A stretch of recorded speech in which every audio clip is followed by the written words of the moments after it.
Se coloca em pé comigo, por favor. Mateus 28, 16 a 20.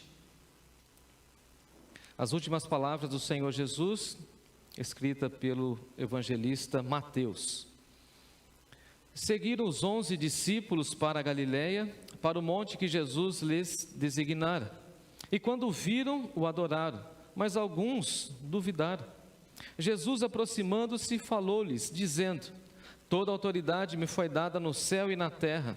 Ide, portanto, fazer discípulos de todas as nações, batizando-os em nome do Pai, do Filho e do Espírito Santo, ensinando-os a guardar todas as coisas que vos tenho ordenado. E eis que estou convosco todos os dias, até a consumação do século. Vamos orar? Pai amado, nós te louvamos e bendizemos o teu nome pela tua palavra. A tua palavra é viva, ela é eficaz, ela transforma, ela liberta, ela cura, ela aponta para a eternidade. E a nossa oração é que o Senhor use a tua palavra, que teu Espírito Santo fale profundamente ao nosso coração. Que nesse mês de aniversário possamos lembrar e resgatar a nossa grande missão, nobre missão de divulgação do Evangelho. Em Jesus nós te agradecemos e oramos. Amém. Amém. Sentai-vos, queridos. Quero falar um pouco a respeito da nobre missão da igreja, a igreja que recebe essa missão de ir ao mundo, anunciar ao mundo que só Jesus Cristo é o Senhor. Gosto da expressão de Bill Hybels quando ele fala o seguinte: a igreja local é a esperança do mundo. Um dia alguns irmãos oraram para que nós estivéssemos aqui nessa localidade como uma agência do reino de Deus, e como uma agência do reino de Deus nós estamos divulgando a esperança. Nós queremos que os nossos vizinhos, que esse bairro, que essa macro região chamada Zona Norte conheça o Evangelho do Senhor Jesus, e que daqui as pessoas possam ter as suas vidas transformadas. Então eu creio e busco essa expectativa de que a nossa igreja seja um lugar de grande esperança, onde nós vamos renovando as próprias expectativas que temos em relação à vida. Isso acontece quando nós chegamos no reino de Deus sem muitas perspectivas de vida, conhecemos o Evangelho, somos tratados pelo Espírito Santo do Senhor, e aí então Deus começa um processo tão maravilhoso na nossa vida, e depois então o nosso coração está cheio de esperança, nossos corações estão cheios de graça de Deus, e dessa forma então eu quero dar esse pontapé inicial na nossa reflexão, pensando que a igreja local é um espaço de esperança e é a esperança do mundo. Eu fico imaginando, não sei se você se lembra daqueles momentos do desenho animado. Quem aqui gostava de assistir desenho animado? Eu gosto até hoje. E agora eu tenho uma desculpa: eu tenho um filho pequeno. E um dos desenhos que Timóteo outro dia estava assistindo, eu achei fantástico, foi o seguinte: veio um camarada lá, depois eu dou a dica do filme, e aí a casa dele foi retirada inteira, com balões. Você lembra desse filme? O Up? E aí o senhorzinho não quis vender para uma grande construtora a sua casa, encheu um monte de balões, e aí os balões inflados, a casa então sai, e ele leva a casa para outra localidade. Ele fala: não saio da casa, mas eu levo a casa. E eu fiquei imaginando nessa cena, por exemplo, se Deus arrebatasse a igreja batista Nova Canaã, tirasse a igreja, esse recorte aqui, esses 4 lados, se Deus tirasse daqui e levasse para outro canto, a minha pergunta é o seguinte: o que os nossos vizinhos falariam? Será que eles passariam aqui na segunda-feira e falariam assim: mas que pena, aquele povo que estava aqui era um povo cheio de esperança, aquele povo era um povo alegre, eles nem me incomodavam colocando os carros aqui na minha porta. Aquele povo que chegava aqui, quando eles chegavam todos bonitos, elegantes, tem umas irmãs que vêm com classe aí na calçada, não vem? Cumprimentando todo mundo. Será que o rapaz aqui do supermercado ia falar assim: cadê aquele povo que saía do culto animado e vinha aqui?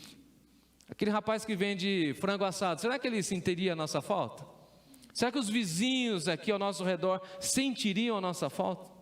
Porque veja que a Bíblia está colocando para nós que a igreja local tem que ser esse ponto de esperança. As pessoas precisam olhar para nós e ver que nós, seguidores de Jesus, carregamos essa esperança e essa alegria em nós. E essa alegria não advém das circunstâncias da vida. Porque nós, às vezes, estamos passando pelo vale da sombra da morte, mas estamos com um novo cântico nos nossos lábios. Porque nós temos a esperança, e a nossa esperança é Jesus Cristo. A nossa esperança está firmada nele. Às vezes passamos por várias lutas, mas saímos daqui do culto dando glórias a Deus e cantando com firmeza, e vamos para casa animados e abastecidos, revigorados pelo poder da palavra dele. E essa é a nossa oração, porque a nossa igreja continue sendo assim. Gosto do Spurgeon quando ele diz assim: todo cristão ou é um missionário ou ele é um impostor. Ou você é um missionário ou você está fingindo que você é cristão. Forte essa palavra. E aí então fui buscar um outro missiólogo, Oswald Smith, conhecido também como Senhor Missões. Ele diz o seguinte: todos nós somos chamados, todos nós temos um chamado. E todos nós precisamos exercitar os nossos dons. E aí, fazendo a lição de casa, eu vi que essa expressão do Smith tem a ver com a canção que as crianças entoaram aqui. Quer ver a frase dele? É o seguinte: todos nós somos chamados, uns para o outro lado do mundo, outros para o outro lado da rua. E aí as nossas crianças cantaram aqui na semana passada que nós precisamos atravessar a rua ou atravessar o mundo para levar o Evangelho. Então o que eu quero falar com os irmãos nessa noite é sobre essa nobre missão da igreja. Se Deus então removesse a igreja local desse ambiente, será que nós faríamos falta para essa cidade? Faríamos falta para esse bairro? Será que as pessoas chorariam porque nós partimos? Eu queria que sim. Será que as pessoas que nós atendemos na ação social falariam o seguinte: olha, a igreja era a nossa única esperança?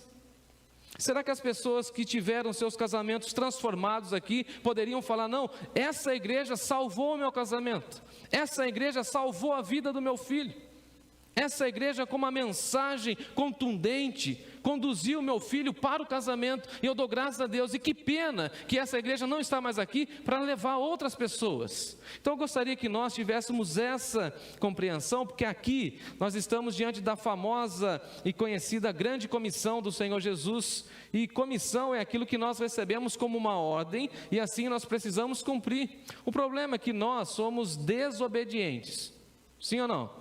Desobedientes. Nós recebemos uma ordem. Quem deu essa ordem? Jesus. E nós às vezes o quê? Descumprimos essa ordem. Hoje pela manhã, pelo menos na minha perspectiva, eu tomei um tapa na cara. Deus nos exortou por meio do pastor Edmar de verdades que nós já conhecemos, não tem nada novo. E ele chacoalhou nós das nossas cadeiras, e cada um foi desafiado de alguma forma a fazer um pouco mais daquilo que nós temos que fazer no mundo. É uma grande comissão, e grande porque vem dos lábios do Senhor Jesus, e é comissão porque foi Ele que deu para nós, Ele que comissionou, Ele que deu essa missão. É engraçado que, não sei vocês, mas quando eu dou uma ordem, por exemplo, eu quero que aquela ordem seja sem questionamento. Timóteo, eu sou seu amigão, eu sou seu pai, eu faço de tudo para você. Difícil eu pedir alguma coisa, mas quando eu der uma ordem, eu quero que essa ordem seja o quê? Cumprida. Agora, Deus espera que essa mensagem de salvação seja levada. E a pergunta é: será que nós estamos cumprindo essa missão? Será que nós estamos obedecendo o nosso Senhor, a quem falamos que Ele é o nosso mestre?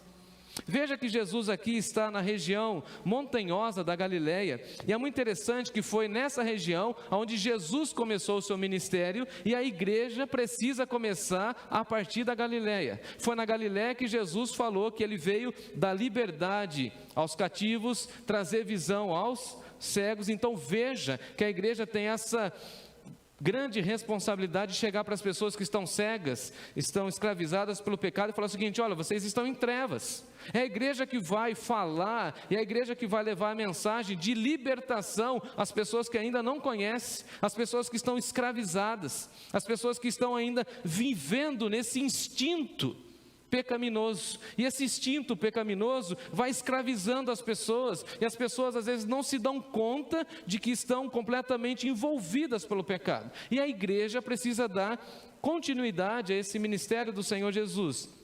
Agora, é interessante porque a ênfase da grande comissão quase sempre recai no id. E por várias vezes nós reduzimos a grande comissão quando a gente fala o seguinte: o importante é ir.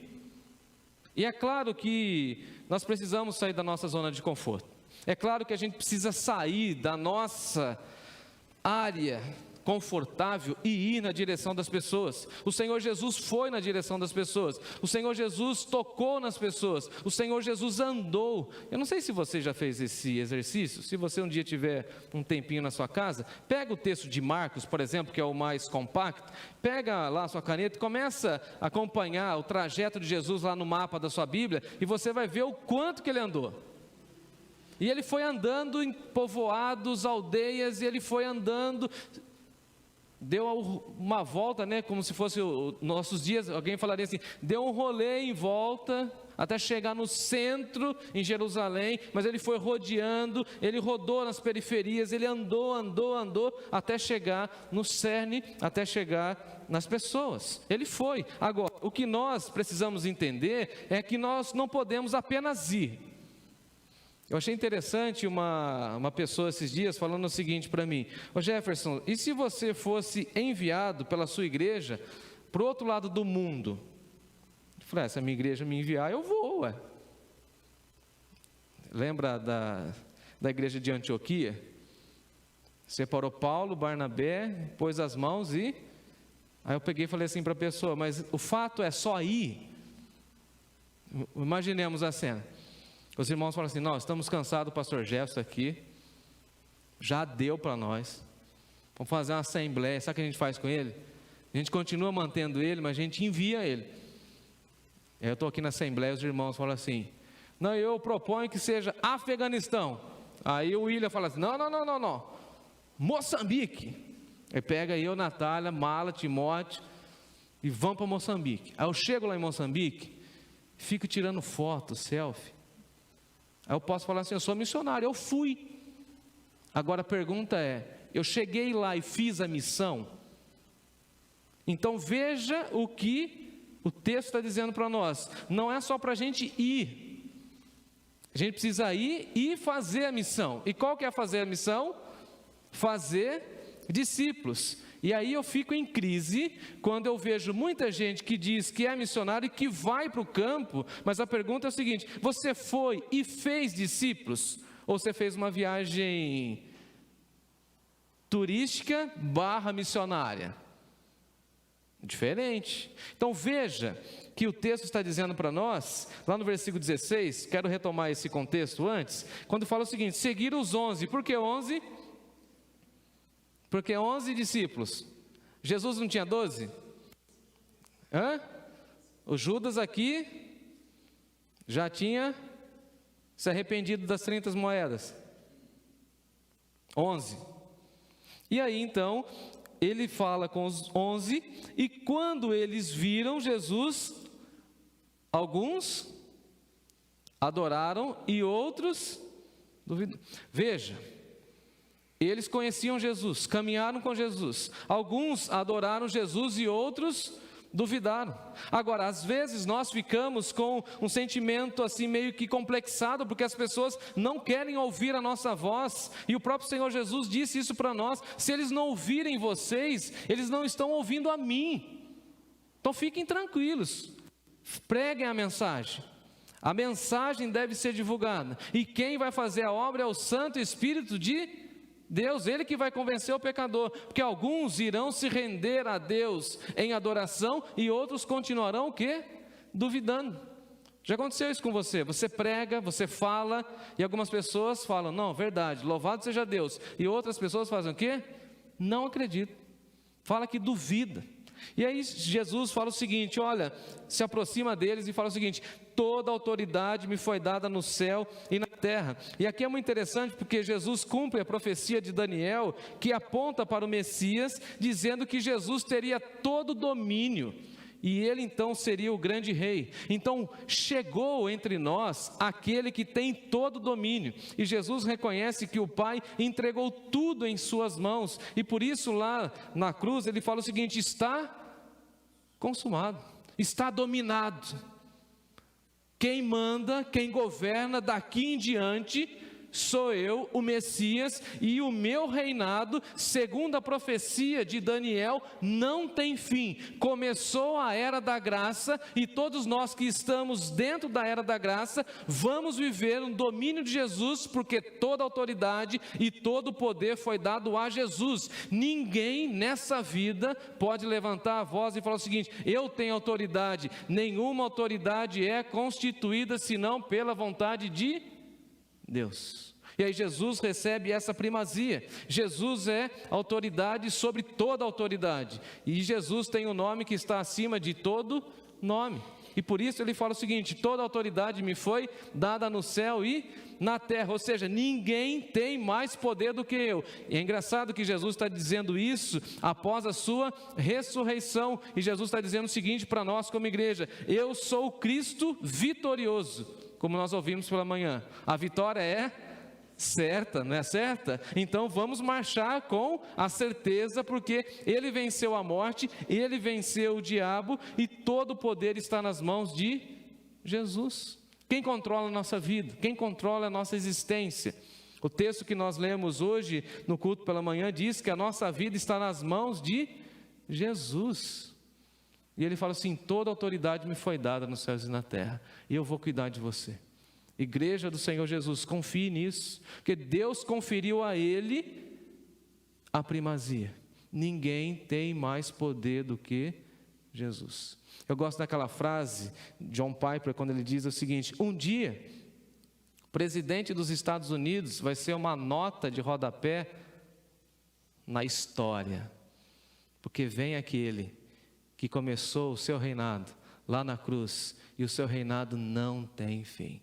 Nós andamos, caminhamos e somos guiados pelo Rei dos Reis, que vai reinar para todo sempre, e Ele já está reinando por meio da igreja, e por isso nós somos um reino de sacerdotes, que já estava lá no Antigo Testamento, que também está no livro de Apocalipse. Então, se todo o poder foi dado para Jesus, e Ele está conferindo esse poder à igreja, por isso que Ele fala o seguinte para a igreja: então, já que vocês receberam todo o poder, vão para o mundo, ide por todas as nações, ide por todos os povos, ide, portanto, fazer discípulos. Então a missão da igreja é fazer discípulos, e é muito interessante porque o imperativo aqui não está no ide, mas o imperativo está no façam discípulos. Então a ordem não é somente ir faz parte da recomendação. Agora veja que interessante, temos 3 verbos aqui: ir, batizar e ensinar. Agora, nós só podemos ir, batizar e ensinar se nós fizermos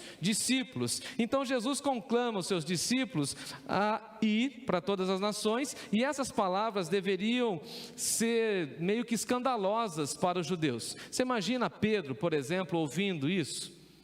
Como assim, Senhor Jesus? O evangelho não é para nós judeus? Como assim para todo mundo? Para Samaria? É para Samaria. Para os gentios? Isso mesmo, é para todo mundo. Vale lembrar que Jesus enviou seus discípulos por 2 vezes. Lá em Mateus capítulo 10 ele já havia enviado, só que Jesus falou o seguinte para eles: vocês vão procurar as ovelhas perdidas da casa de Israel. Vocês vão primeiro na casa de Israel. Já que Israel está me rejeitando, e é plano de Deus que todas as nações conheçam o evangelho, agora vocês vão para todo mundo, ide para todo o mundo. Então veja que a mensagem do evangelho não é para ficar centrada em nós, e não é para que nós façamos da igreja o nosso convívio somente dos nossos pares, das pessoas que nós queremos. Não é um clube nosso, não é uma agremiação social, não. Igreja é muito mais do que isso. A igreja tem essa missão de levar a mensagem de salvação para todo mundo. E alguém poderia falar o seguinte: que mundo? O mundo de Sorocaba, por exemplo. Será que a gente conhece a nossa cidade?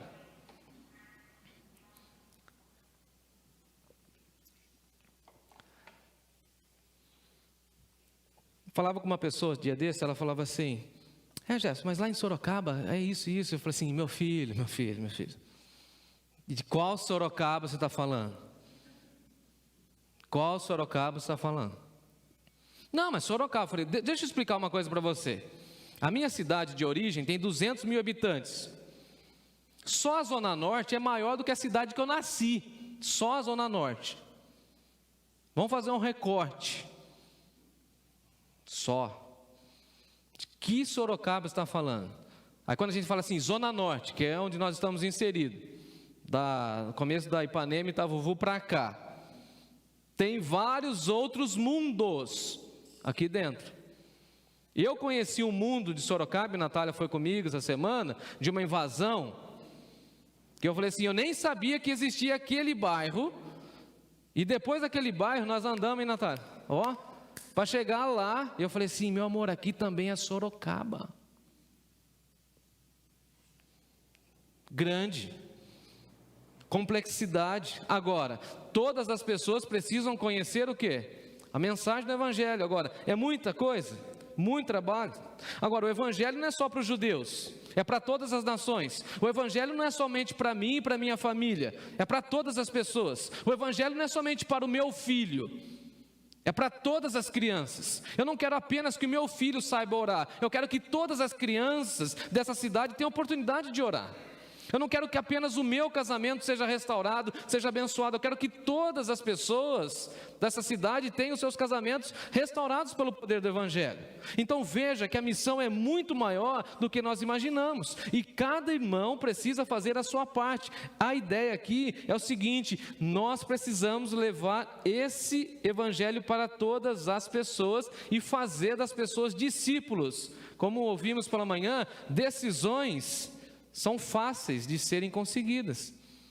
Se pedir para alguém levantar a mão, a pessoa fala assim, eu aceitei Jesus. Agora, será que nós entendemos que a missão da igreja é fazer discípulos? E fazer discípulos aqui no grego, eu achei fantástico isso, porque essa expressão discípulos significa matetes. E matetes no grego significa basicamente pupilo. Eu tinha uma bronca dessa expressão, que a turma falava assim, você é pupilo de fulano, né? Nosso pastor emérito. Eu falei, não, pupilo, que expressão mais estranha. Eu fui estudar e achei, é isso mesmo. Pupilo, aluno, aquele que aprende as lições, aprendiz. Fantástico. E aí, eu fui entender que discipulado tem a ver com disciplina. E brasileiro não gosta de disciplina, fala a verdade. Eu também não gostava. Mas minha mãe, com 7 anos, me empurrou para fazer judô, e eu tive que fazer judô com sensei, muito rígido. Primeira coisa que ele falou para mim, falou o seguinte, você precisa ter disciplina, menino. E disciplina é seguir à risca tudo aquilo que está estabelecido. Isso é fazer discípulos. Não é somente a pessoa falar assim, eu aceitei Jesus, e qual que é a nossa missão? Colocar ele na cadeira e falar o seguinte, vamos aqui aprender o passo a passo com Jesus, o discipulado. Você precisa aprender sobre perdão, sobre graça, sobre relacionamento, sobre família, sobre honra. É tudo isso aqui, é um pacote inteiro, é formar um discípulo, é fazer um aprendiz. Discipular as pessoas é fazê-las compreender a profundidade do Evangelho. Agora, isso leva tempo ou não leva tempo? No relatório é fácil a gente falar o seguinte, olha, no culto dessa noite se converteu 30. A pergunta é, desses 30, quantos vão seguir a Jesus e serão acompanhados? A ideia de matetes aqui no grego significa basicamente aprender um ofício, aprender uma função. E quem é experiente como eu, tem mais de 40, quem aqui? Quase todos? Não. Peguei só para não dormir, hein? Lembra lá do França? Quem lembra do treinamento do França? Não vai dormir não, hein? Marceneiro. Temos aqui o Domingos é marceneiro. Eu fiz marcenaria lá no Senai. Aí o que nós tínhamos que fazer lá no Senai? O professor falava assim, ó, eu vou ligar a serra elétrica, todo mundo do meu lado, baixa. Eu falei, mas eu sou baixinho. Aí ficava lá assim, ó, ele passando, a gente olhando. Vamos colar essa fita aqui, passa a cola. Aí 3, 4, 5 meninos segurando assim, ó. Aí depois fui fazer aula de elétrica. Pega o alicate, faz assim, para a gente aprender um ofício. E demorou para a gente aprender aquele ofício. Quem aqui é costureira? Socorro. Ninguém aprende sentando na máquina Singer e já sai costurando. Não, tem que ficar olhando. Tem que saber o jeito de cortar o tecido. Tem ou não tem? Tem o jeito certo. Uma das vezes que eu ganhei um terno bacana, eu levei no alfaiate, ó. Nem existe mais. E lá no alfaiate, o carinha tinha um gizinho. Quem aqui já foi no alfaiate? Isso é coisa de...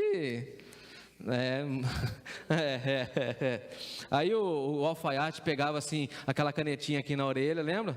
Pegava um alfinetinho. Aí ele, deixa eu medir a calça. Ele mede a calça, mede aqui e tal. Vem cá, como que chama lá? Aquela fita. Aí falava, cola, pode pôr uns 3 centímetros que vai, a barriga vai. Ele medindo. E aí o funcionário dele ficava só anotando. Depois um dia esse camarada ele se tornava o quê? O alfaiate. O auxiliar do mecânico. Depois de um tempo ele se torna o quê? Mecânico. O auxiliar do discípulo se torna o quê? Um discípulo. Quem está acompanhando a minha vida tem que se tornar igual a mim, não melhor do que eu. Então, essa é a ideia na igreja. Você traz pessoas, você cuida das pessoas e você faz dessas pessoas discípulos. Agora, eu sempre digo para aqueles que estão sendo discipulados por mim, não pegue os meus defeitos.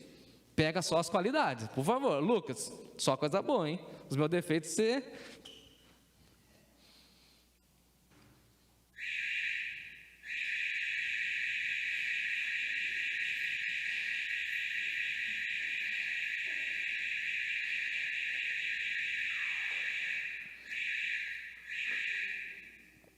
Só falar de defeito é incrível, é incrível. Tivesse um mais avivadinho, eu ia falar assim, levanta a mão e manda embora, está amarrado, sai daqui. Porque discípulos verdadeiros aprenderão a amar a Deus acima de todas as coisas. Discípulos de verdade aprenderão a ser guiados pelo Espírito Santo. Discípulos aprenderão e almejarão ganhar outras vidas. Discípulos, ele não vai ficar acomodado no banco da igreja, não pode, porque nós precisamos fazer discípulos, e fazer discípulo demora. Eu gosto de Paulo quando ele fala o seguinte, olha, eu gerei vocês como um pai na fé, e as irmãs aqui sabem o que é carregar uma criança há 9 meses, Paulo chega a dizer que ele tem dores de parto, gerar um discípulo, caminhar com as pessoas, isso leva tempo. Isso leva uma jornada, eu diria isso leva anos. Agora, veja que lindo, daqui 10 anos, escreva o que eu estou dizendo aí, daqui 10 anos nós teremos uma juventude linda para a glória de Deus aqui. Essas crianças, esses adolescentes que estão aqui, estarão aqui conduzindo a igreja, cantando e louvando e exaltando a Deus, porque nós estamos o que neles? Fazendo e formatando neles o que? Discípulos e não consumidores de igreja. Consumidores de igreja tem um monte. Ai pastor, não gostei disso, não gostei daquilo, não sei o que. Não, o que a gente precisa fazer é discípulo. Meu filho, ame a Deus, honre a sua liderança, valorize a sua igreja, ame a Jesus, siga Jesus, e quando você estiver pronto, faça outro discípulo. E quando a gente fizer outro discípulo, a gente tem que fazer o que com o discípulo? Vamos batizar, né? Está aí no texto, não está? Dá uma olhada comigo. Fazer discípulos de todas as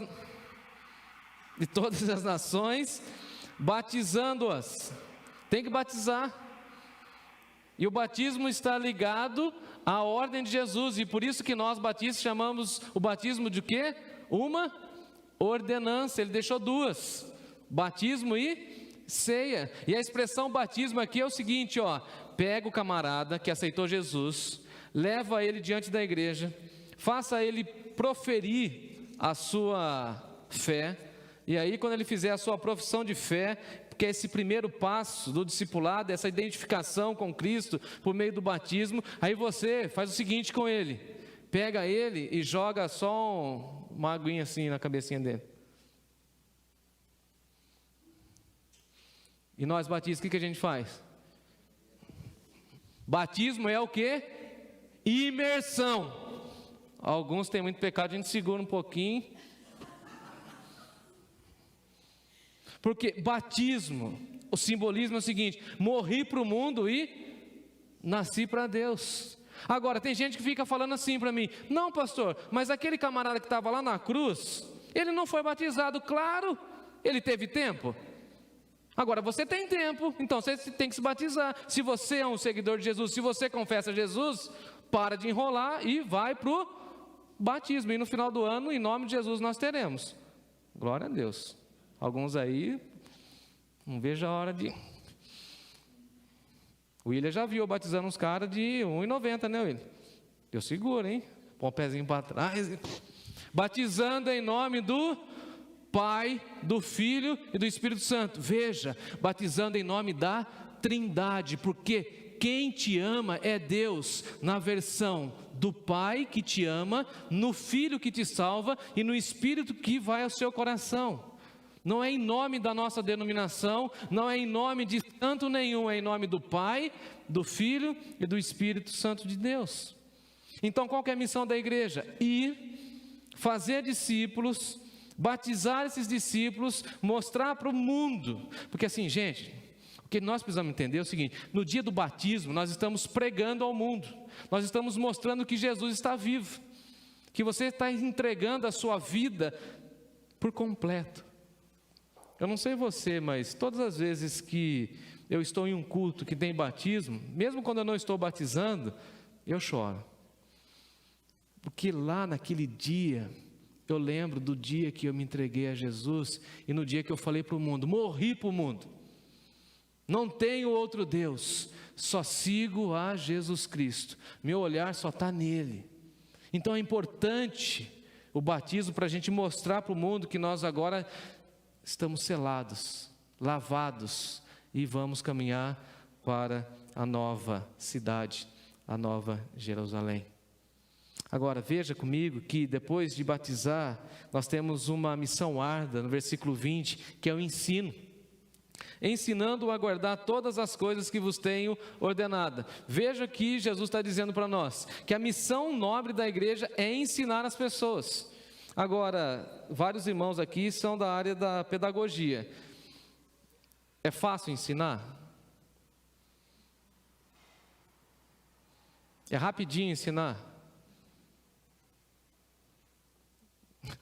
Hoje à tarde meu filho estava fazendo um desenho no papelão. Estava conversando com o Lucas. Ligou para o teu filho lá, ficaram conversando a tarde inteira lá para fazer um aquário de papelão. Vou te pegar, viu? Eu querendo revisar meu sermão, falou: pai, me ajuda, tem que fazer um aquário de papelão. Pegou meu celular, ficou conversando com o filho do Rafael.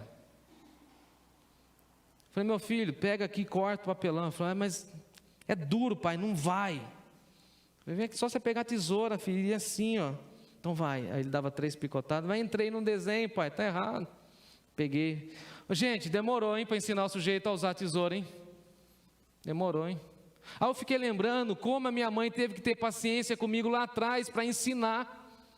O problema é que nós queremos que o discípulo, ele já saia do primeiro culto formatado como um crente, e ele não vai errar mais, ele vai errar, e nós precisamos ensinar. E quando ele errar, não é para a gente ficar, é para a gente trazer perto e falar assim: não, está errado aqui, vamos corrigir, vamos por aqui e tal. É assim que faz, ensinando. Agora, veja o currículo que Jesus dá para nós: ensinando a guardar algumas coisas que eu tenho ensinado, não, todas as... O que significa isso? Que no processo do discipulado, nós entramos para aprender e nunca temos um diploma. Louvado seja Deus por isso. Não tem diploma na caminhada cristã. Ninguém pode receber um diploma e falar assim: olha, já sou formado no cristianismo e não preciso aprender mais. Não vou mais no culto. Não preciso mais aprender. Existe isso? Só Paulo, quando ele chegou no último dia da vida dele, ele falou assim: combati o bom, até eu combater esse bom combate, eu vim aprendendo, Paulo aprendendo, Pedro até o último dia da sua vida aprendendo. Inclusive, nos últimos dias da vida de Pedro, ele teve que aprender uma lição, na minha opinião, fantástica. Jesus um dia falou assim para ele: Pedro, você é novo, hein? Você é mocinho. João capítulo 21, hoje você toma conta de você mesmo, você toma conta do seu corpo, você põe a sua roupa, mas vai chegar um dia, Pedro, que alguém vai te cingir e alguém vai cuidar de você. Acho que Pedro olhou e falou assim: será? E daquele dia até chegar esse dia, ele foi aprendendo. E nós precisamos ensinar as pessoas todas as coisas. Aí o evangelista João diz para nós que em todos os livros do mundo não caberiam todas as histórias e as narrativas de Cristo Jesus. Então, o que eu quero entender com os irmãos nessa noite? O que nós pregaremos para a nossa igreja durante toda a nossa jornada? O que? Jesus. Vamos ensinar o Antigo Testamento, né, Cleusa? Apontando para Jesus. Vamos ensinar o Novo Testamento mostrando que Jesus fez, plantando a igreja. E depois vamos estudar a partir das cartas paulinas e depois entrando em Pedro, Apocalipse, aquilo que Jesus vai fazer. Tudo é sobre Jesus. Tudo é sobre Jesus. A nossa comunhão é sobre Jesus. A nossa canção é sobre Jesus. Os nossos hinos é sobre Jesus, a nossa palavra é sobre Jesus, o encontro das mulheres é sobre Jesus, o encontro das crianças é sobre Jesus, os nossos relacionamentos é sobre Jesus, tudo é sobre Jesus. E em todos os momentos nós precisamos ensinar e fazer alguma comunicação. Por isso que o culto, ele é pedagógico.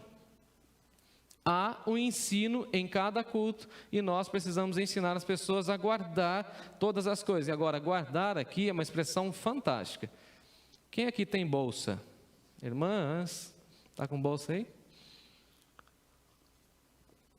A expressão guardar no grego dá o sentido de bolsa.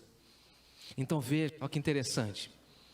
Nós homens não sabemos muito isso, porque a gente não carrega bolsa, mas eu me lembro quando era criança, tudo que eu precisava, eu falava assim: mãe, está lá na sua bolsa?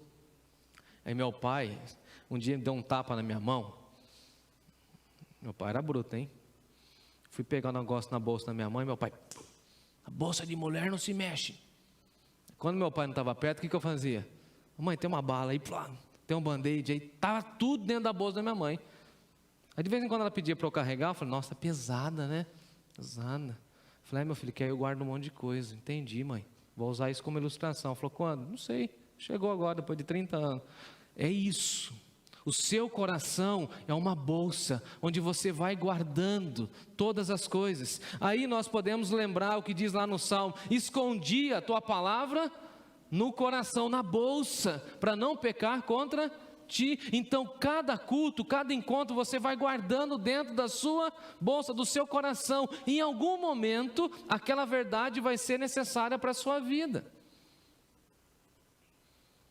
Essa semana eu ouvi um testemunho fabuloso. Preguei um sermão há muito tempo atrás, o William vai se lembrar, e nunca imaginei que uma daquelas pessoas que estavam lá poderia absorver a mensagem. A mensagem de Deus é fantástica. O irmão que trabalha em um órgão de fiscalização recebeu uma proposta de propina essa semana. Ele chegou lá para fazer a fiscalização dele lá, e o cara falou assim: olha, finge aí que você deu uma olhada aí e tal, tem um negócio aqui. E ele falou: pastor, eu estava precisando daquele dinheiro. Quando eu vi aquele pacote, que eu falei assim: olha, nem meu salário de um ano inteiro eu poderia pegar. Sabe o que eu lembrei, pastor?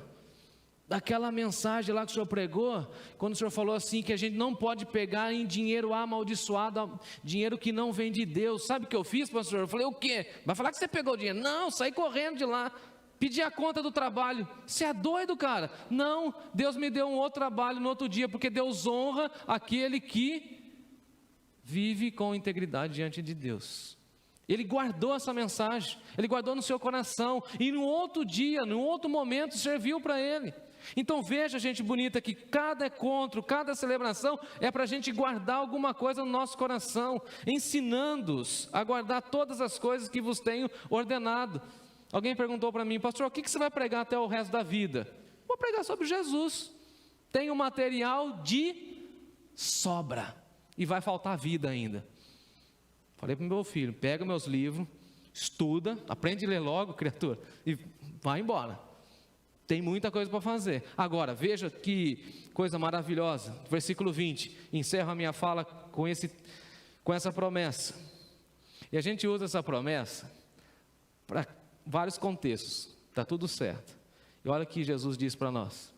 Igreja Batista Nova Canaã: eu estarei com vocês somente em 13 anos. É isso? Somente quando vocês estiverem com as finanças bem. Somente quando o tempo estiver cheio, quando o pastor estiver com bastante saúde. Igreja Batista Nova Canaã: eu estou com vocês todos os dias. Então, amados irmãos, não precisamos temer os próximos 13, os próximos 50, até que Ele venha. Ele vai cuidar da igreja, Ele é o dono da igreja e Ele vai conduzir a igreja. E quando a igreja se sentir vulnerável, com medo, Ele vai chegar para a diretoria e vai falar assim: povo de Deus, vamos marchar? Eu estou com vocês. Ô Senhor, a gente está com medo de dar alguns passos aqui, vamos, eu estou com vocês. Ô pastor Gé, você está bronqueado aí porque os caras roubaram o fio? Vamos para frente, menino, eu estou com você. Para de ficar olhando as coisas pequenas que estão acontecendo, vamos olhar as coisas grandes, eu estarei com você. Ô Senhor, nós perdemos algumas pessoas, eu vou trazer mais pessoas aí para o rebanho, vamos caminhar para frente? Olha que promessa. Eu estarei com vocês alguns dias, todos os dias, até que Ele venha. A Igreja Batista Nova Canaã, nós poderemos contar com a presença do próprio fundador da igreja entre nós. Aleluia. Ele vai andar com a gente, Ele vai caminhar conosco, Ele vai nos empurrar, Ele vai nos conduzir, porque a igreja é dele. Ele estará conosco nos dias de aflição, nos dias de lutas, na pandemia. Uma pergunta para vocês assim: Deus conduziu a igreja no meio da pandemia? O que o diabo estava falando e alardeando? As igrejas vão fechar, vai acabar, esse povo vai ficar com medo. Alguns ficaram mesmo, mas está tudo certo, e a igreja vai avançando, porque a gente sabe que Ele está conosco. Qual que é a promessa dele para os próximos anos da igreja? Eu estarei com vocês. Tira o medo, tira o receio, vamos adiante. Senhor, mas a gente tem uma construção gigantesca ainda diante de nós. Eu estarei com vocês. Senhor, a gente tem uma macro região para evangelizar. Eu estarei com vocês. Senhor, a gente precisa investir em mais missionários e mais obreiros para a grande seara. Eu estarei com vocês. Senhor, mas precisamos cuidar das nossas crianças. Eu estarei com vocês. Senhor, nós precisamos de mais líderes. Eu estarei com vocês. Vamos orar? Obrigado, Senhor, por essa missão, nobre missão. Obrigado pela presença e a certeza da presença do Senhor em nossa igreja. Nos ajude a continuar caminhando com essa nobre missão de ir às pessoas, fazer discípulos, batizá-los e ensiná-los nos teus caminhos. Permita, ó Deus, que sejamos fiéis nessa missão até que Jesus volte. É a nossa oração no nome dele. Amém. Amém.